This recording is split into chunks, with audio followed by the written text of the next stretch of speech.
जय जगन्नाथ मो चैनल को समस्त को पुणी थे स्वागत। आपण मैंने जानिथिबे जोटा कि हमर बीएसकेवाई कार्ड थिला हेल्थ कार्ड ता परिवर्ते आयुष्मान कार्ड लागू होबार थिला जोटा कि आज पर्यंत हेइनी समस्त से कार्ड को वर्तमान अपेक्षा करिसंती। तो आज मु आपन को से कार्ड विषय रे कहिबी केबेठू अप्लाई हबो आ लेडीज को पई केते टंका इंश्योरेंस रहिबो से कार्ड रे केते टंका तांको बेनिफिट मिलिबो मेडिकल केस रे पुओ पिलांग पई केते टंका मिलिबो मेडिकल केस रे आउ ता सहित आउ गोटे कार्ड विषय रे मध्ये मु आपनको आज कहिबी। तो वीडियोटी शेष पर्यंत देखंतु स्किप करंतुनी। जदि मो वीडियोटी आपनको भलो लागुची मो चैनल को निश्चय गोटे सब्सक्राइब करिवे। सब्सक्राइब करले आपण आगो को एमिति नुवा नुवा जिंस घरे बसी जानिया को पाइबे।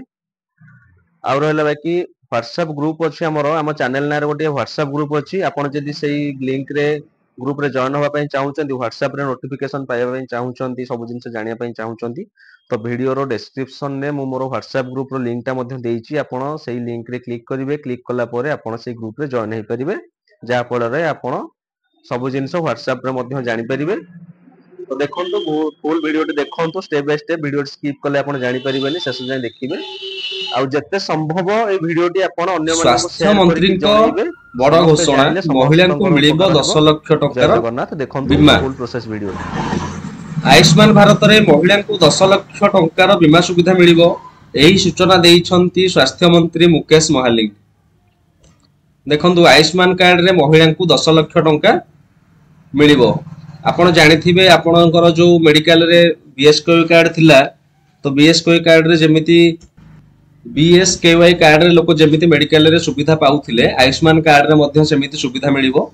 तो बीएसकेवाई कार्ड रो परिवर्ते आयुष्मान कार्ड लागू होबा पई जाउची जाहे कि फेब्रुआरी मास रो लागू होबो। सेही संबंधी वीडियोटी आपण देखंतु।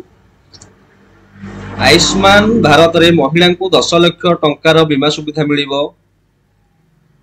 केवाईसी डाटाबेस को आधार करी कार्ड दिया जिवो। केवाईसी डाटा को आधार करी कार्ड दिया जिवो। 1 कोटी परिवार रो तथ्य सरकारक पाखरे रहिछि। फेब्रुआरी रु आयुष्मान लागू हेउथिबारु एहा सरकारक पई बेसी गुरुत्वपूर्ण।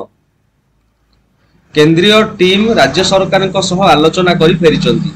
परिवार रो पुरुषक 5 लाख टंका महिला को 10 लाख टंका।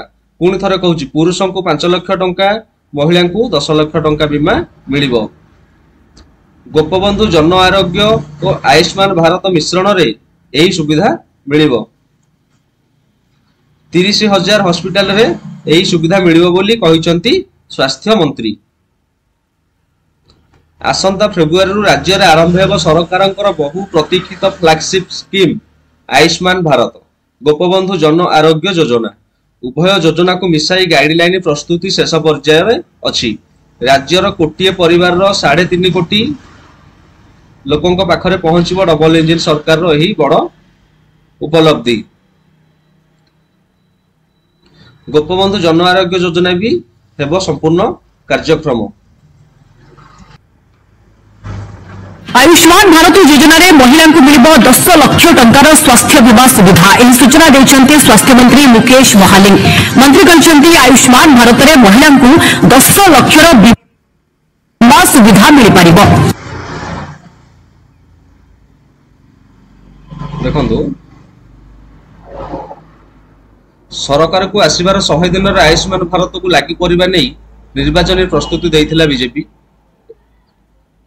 एहा सह अक्टोबर 29 रे 70 वर्ष रु अधिक वरिष्ठ नागरिक मानक पई आयुष्मान भारत 2.0 को मध्य देशव्यापी शुभारंभ करथिले प्रधानमंत्री। राज्य सरकार जदियो एही योजना को ग्रहण करिसंदी किंतु ताहा भी एजाय कार्यकरी होई नाही। 18 टी राज्य निज योजना सह आयुष्मान भारत को मिश्रण करी कार्यक्रम करूचंती। मंत्री कहते नुआ वर्ष रु एही योजना स्वास्थ्य क्षेत्र में बड़ विकल्प आनिबो। आयुष्मान भारत सह गोपबंधु जन आरोग्य योजना को मिसा जिवो। सेथिपई नियमावली भी एक प्रकार चूड़ांत पर्याय रे राज्य रे 1 कोटी परिवार रो 3.5 कोटी लोकन को एही योजना रे शामिल करा जिवो। प्रत्येक हिताधिकारी को मिलिबो गोटिए गोटिए कार्ड। आयुष्मान भारत रु जेमिति केही वंचित हेबे नाही ता उपरे विशेष गुरुत्व दिया जिवो कहिसंती मंत्री। तो देखंतु एहा थिला आयुष्मान भारत कार्ड रो डिटेल्स। आपणकर केमिति केबेठु आरंभ होबाकू जाउची सब जिंस म आपन कहली।